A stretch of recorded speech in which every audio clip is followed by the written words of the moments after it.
Estamos na Semana Mundial da Alergia, uma data do calendário da Organização Mundial de Alergia que chama a atenção para a importância da prevenção, do diagnóstico e do tratamento adequado das doenças alérgicas. E para falar sobre esse assunto, nós estamos recebendo aqui no estúdio a médica alergista Gisele Casado. Doutora Gisele, muito obrigado pela presença aqui no Bom Dia. Quais são os cuidados, o que é que precisamos ficar atentos, principalmente para esse período que estamos aqui nos aproximando também de uma maior intensidade de pessoas doentes? Bom dia pelo convite, bom dia Isabela e Viderlan. Todos os anos, a WHO, que é a World Allergy Organization, cria uma semana para comemorar as alergias. É uma semana de conscientização das alergias. E esse ano, essa semana vai do dia 21 até o dia 27 de junho. E o tema desse ano é realmente as pessoas estarem atentas aos sinais precoces de alergia. E falando nos sinais, eu queria entender melhor o que é exatamente a alergia e quem é que está sujeito a ela. A alergia, na verdade, é a predisposição genética que o indivíduo tem em desenvolver alergia e a exposição. Não existe alergia sem exposição. Muita gente fala assim, eu tenho imunidade baixa, então eu estou tendo crise de alergia, mas na verdade é o contrário. A alergia é uma hipersensibilidade, é uma sensibilidade que não deveria existir no organismo. Então, o indivíduo identifica algo como estranho e cria uma reação alérgica. Isso varia, pode ser um alimento, pode ser o ácaro, pode ser o mofo, pode ser o pelo de um animal. Pode ser, às vezes, uma substância que entra em contato com a pele. Ao invés do corpo reconhecer que é normal e deixa quietinho, ele reconhece que é algo estranho e provoca uma reação de hipersensibilidade. Então, na verdade, é um sistema imunológico alterado, mas não uma baixa do sistema imunológico. E, às vezes, em alguns ambientes, percebemos uma certa coriza e as pessoas dizem, tenho aqui uma alergia, ou gripei. Até que ponto essa relação ela pode ser vista também como uma reação do corpo para aquele ambiente necessariamente, doutora? Muitas pessoas confundem os sintomas respiratórios de rinite alérgica com resfriado. E aí existem algumas diferenças bem marcantes. Como a alergia não é um quadro infeccioso, os sintomas respiratórios nunca vão causar febre. E nunca vão vão deixar o indivíduo com mal-estar. O resfriado não, como é uma virose, o vírus vai causar uma reação inflamatória no corpo, então vai ter coriza, vai ter tosse, vai ter secreção, mas o indivíduo realmente vai ficar mole, vai querer cama, vai ficar febril. Na alergia não, principalmente nas crianças. As crianças ficam corizando, tossindo, espirrando, mas está correndo, está brincando, está indo para a escola. Então, a diferença é essa. E a frequência nos sintomas. Ninguém fica resfriado todo mês. Então, os sintomas de alergia, de rinite alérgica, eles são geralmente frequentes. Então, ao contato com a poeira, a uma mudança do clima, o indivíduo começa a corizar, a espirrar, e isso é uma constante. E tem pacientes mais graves que todos os dias acordam espirrando, dorme congestionado, então tem às vezes um baixo rendimento no trabalho, na escola, por causa de noites mal dormidas. E quais seriam os principais causadores de crises alérgicas no dia a dia? Com relação às crises respiratórias, a doença mais comum é a rinite alérgica. A gente sabe que 30% dos brasileiros têm algum tipo de alergia. E a mais comum é a rinite alérgica. E aí o que mais causa é poeira, que é o contato com ácaro, mofo, pelo de animal.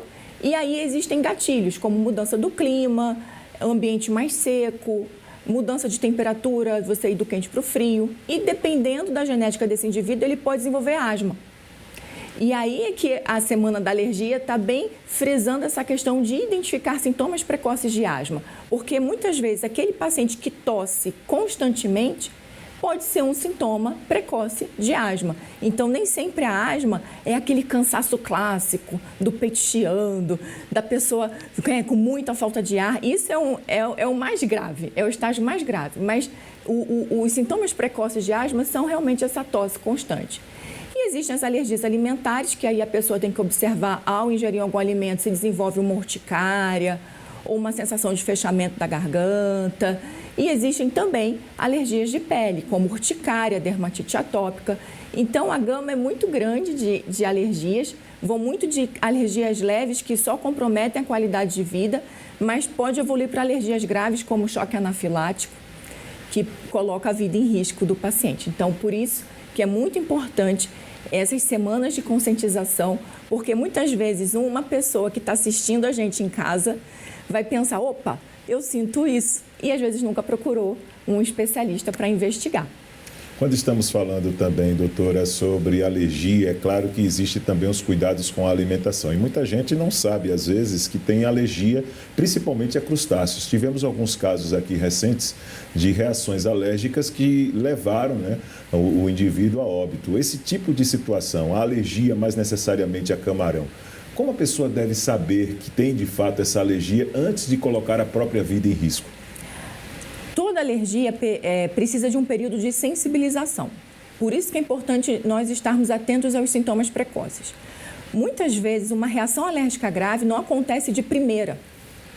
Então, se aquela pessoa, quando come o crustáceo, seja o camarão, a lagosta, o caranguejo, sente já algum sintoma de coceira na garganta, muita sede, ou então uma coceira, placas vermelhas, que seriam urticária, aquele indivíduo já tem que procurar um diagnóstico. Geralmente começa assim, uma coceira na garganta, aí toma um antialérgico, mas continua comendo. E aí aquele antialérgico não vai segurar a reação. Aí ele vai ter uma reação realmente muito grave, podendo ir a óbito. No adulto, é muito comum o desenvolvimento de alergia a crustáceo. A gente só faz alergia àquilo que a gente se expõe, como eu falei no início. Então, como o crustáceo não é um alimento que a gente come no dia a dia, diariamente, come nos finais de semana, nas férias, principalmente quem não é de área litorânea, come de vez em quando, isso, todas as vezes que come, acaba sensibilizando. E aí, se aquele indivíduo tiver uma predisposição, vai desenvolver uma alergia. Então, não tem hora para aparecer. Às vezes, o adulto come o crustáceo a vida inteira, mas mesmo assim, uma hora pode aparecer. Pode gerar, inclusive, aquele grau mais severo da alergia, anafilaxia. Isso, anafilaxia. A anafilaxia é quando a reação alérgica ela acontece em mais do que 2 órgãos. Então, além da urticária ou de coçar a garganta, aquele paciente vai evoluir para uma hipotensão, uma queda de pressão, um desmaio, e aí até indo para um choque anafilático mesmo. Então, e esse tipo de reação é tão grave que ele só é revertido com adrenalina. Por isso que a gente reforça. Se a pessoa desconfia que tem alergia a crustáceo ou já sabe que tem, não inventa de tomar o antialérgico para comer o alimento. Não vai segurar uma reação grave. E isso deixa a pessoa com uma falsa sensação de segurança. Às vezes ingere até uma quantidade maior do que deveria estar ingerindo e aí acontece uma reação fatal. Os resultados são eficientes quando a pessoa procura um profissional para poder saber o que é que teria provocado aquela alergia? São resultados rápidos, tipo alergia a corante, a picadas de inseto, por exemplo, doutora? São resultados rápidos do procedimento na prática? Excelente pergunta. Obrigado. Para alergias respiratórias, alergia a inseto, alergia alimentar, o teste é muito rápido, o exame é muito rápido. É um teste cutâneo na hora da consulta. Então, sai na hora o resultado. Agora, existem diferenças. Por exemplo, se o indivíduo tem uma desconfiança muito grande e às vezes o teste dá negativo, a gente não confia apenas em um exame. Então, a gente faz teste cutâneo, a gente faz exame de sangue para dosar a taxa da IgE, que é o anticorpo da alergia específica àquele alimento, e muitas vezes a gente tem que fazer um teste de provocação. Porque todos os testes, tanto cutâneo quanto de sangue, são testes padronizados por laboratórios. E a gente tem uma diversidade, uma biodiversidade de espécies de crustáceos muito grande. Então, às vezes, a gente tem que provocar com alimento. Com relação ao mosquito, formiga e outros insetos, abelha, tem muita gente que tem alergia a veneno de abelha, veneno de vespa e que também são potencialmente fatais, a gente também pode fazer teste cutâneo, exame de sangue e existe tratamento. Existe uma imunoterapia, que é uma vacina de alergia, em que a gente faz tanto para tratar alergia a inseto, alergia respiratória, e hoje em dia a gente está começando a fazer uma imunoterapia alimentar, mas antigamente chamava de dessensibilização. Mas são casos bem específicos, por isso que é importante procurar o especialista. Esses tratamentos, eles são diversos, né? Porque a senhora falou aí sobre né, para melhorar essa questão da imunidade, e é algo que dura muito tempo, que pode ser repetido depois. A imunoterapia é um tratamento que já se usa há mais de 100 anos. Então, quando bem indicado, porque não é todo mundo que tem indicação.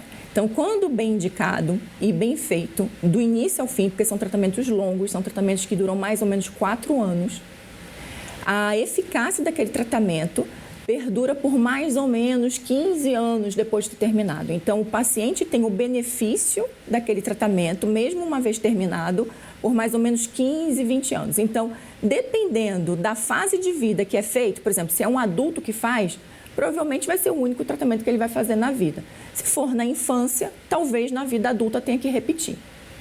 Muito obrigado, doutora Gisele Casado, médica alergista, trazendo informações importantes, né? Tem muita gente que sofre aí e não sabe por que também dessas reações alérgicas, não é isso, Isabelle? Sim, eu mesmo sou uma dessas pessoas. Eu também. Obrigada, doutora. Até a próxima.